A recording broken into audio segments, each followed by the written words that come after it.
Hello everyone, this is Jackie Williams. In this video, I want to use a card sketch, and this sketch was designed by my daughter and son-in-law. And I want to make a card with you using this sketch and then show you some variations so that when you're using card sketches, you can use them for more than just one concept.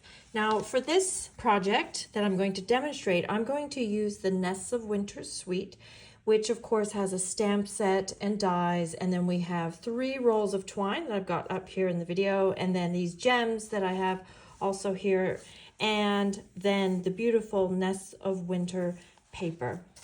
Now I'm just going to make a standard size card with you today. So I've got a base of thick white cardstock. Oh, and I forgot to mention that in the suite, there's also the birch embossing folder.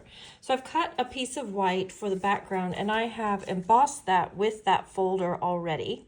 It's quite nice. We'll go ahead and put that on the background. Now, following along with our template, we want to have 5 strips of some type of cardstock or paper. So in this case, I'm going to go ahead and use the Designer Series paper in this pack. And I have selected 5 prints, and you see that I've repeated some. That's okay.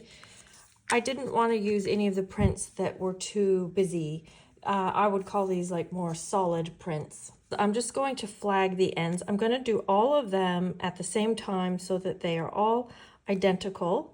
So I've got them all stacked up, and I've cut up the middle, and then I'm going to cut from one corner to the top of that first cut I made, and then do the same thing from the other corner. Now we used to have a little die, well actually we've had several over the years that cut flag shapes, not dies, punch. I don't have mine anymore, but if you still have that punch, I would suggest you hang on to it because I think it's quite a good one. So I'm going to go something like this for my layout.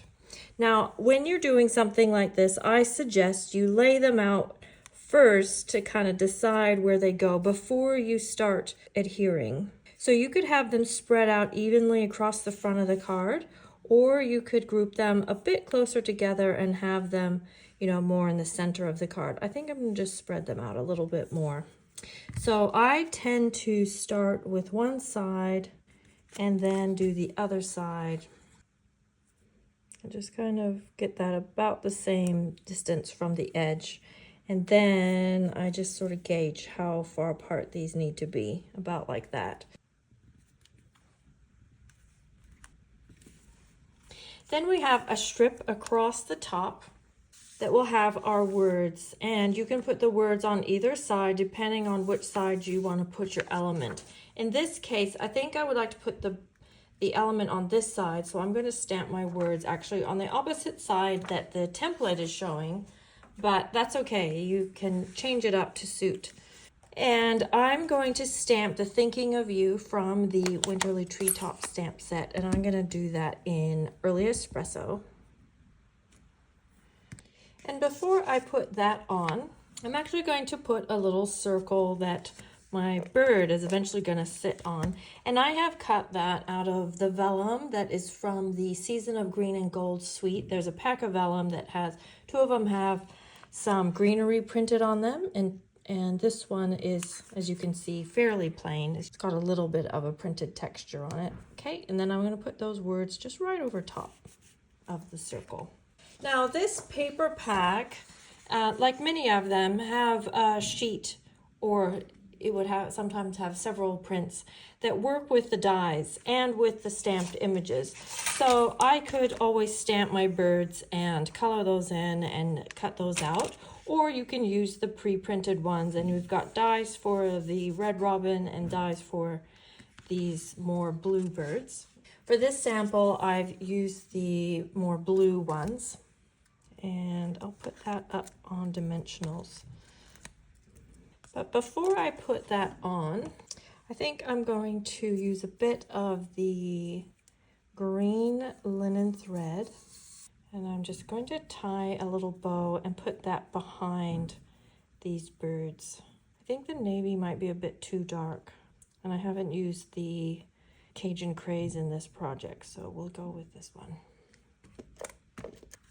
Go something like this, and then I'll just put the bird over top. So we're just gonna see a little bit of texture underneath. Might not really even see all that much of the ribbon, but it just adds a little something. Okay, then we'll just add some of the gems, and let's use this color to bring that color through, which is basic beige. Very nice color. And then on the inside, I'm going to take this bow type of stamp and pool party, and I'm going to just stamp the side of that there so that just get a little bit of a texture along the bottom of the project. Okay. Then the very last thing I'd like to do for this card is use the fine tip glue pen. This has become a little element that I've used quite a lot lately, and I'm just going to squeeze some of that glue onto the berries, and that will just make them really nice and shiny. And a bottle of this glue will last for years. You just need to be careful, or be sure, I might just do their little beaks too, that when you put it away, that the little wire goes down into the barrel, that the dispenser pin, so that it doesn't clog. And then that will dry, but hopefully you can see that it's going to add some just nice texture to the printed paper, so it's not just completely flat. Okay, now I did make another sample earlier, and I used the other bird, and this time I used this print here. These ones can be a little tricky to use if you want something more than just, you know, a piece of paper on the front with some words, which is fine, but sometimes you want to just jazz it up a little bit more.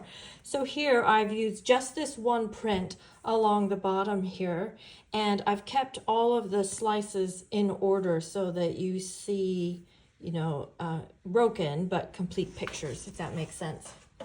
And then I've also used the other bird and added some of the leaves in the die set. And here I've used the fine tip glue pen on the berries and the beak too, so you can see how that looks once it's dry.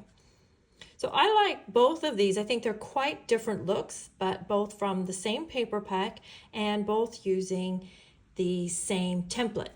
So let's look at some other ideas using this card sketch. So here's one using the Humble Home. And if you would like full instructions for this project, be sure and sign up to my newsletter, and I will be doing the 12 weeks of Christmas, and this is one of the 12 tutorials that you will receive for free starting 2nd of October. And this one I've used the Take a Bow or Take a Bow, I'm not sure how that one's supposed to be pronounced, those papers, just really nice general Christmas papers. And then this one is using the Mediterranean Blooms papers and dies here in the background. And this one's quite beautiful. It's got the blue and white tile prints on one side and then the fruit prints on the other side. And they make a nice, quite fresh combination. And then this sample is, I've used the Take to the Sky suite. And these papers all tone in very nicely together, and then just added the airplane with some little hearts trailing behind. So this just makes a really quick, nice card for someone who really enjoys airplanes or maybe who's going on a trip. Okay, now let's vary up this template. So for this one, I have used the Magnolia Mood bundle. So this one has dies with it as well. And this time I've made a square card. And I varied from the white base and the designer series paper and just used tone on tone. I know it says happy birthday because I was using the stamps from the set, but this would make actually quite a nice wedding card as well. And these images just stamp out so beautifully. They're the ones that have all this gorgeous detail just built right into the image.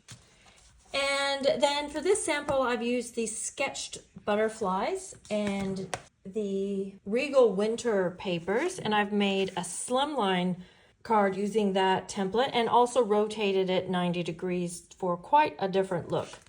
Now you'll notice I've got these vertical words. This is from this stamp set called So Sincere, and this is Sandy Hancock's Million in Sales stamp set.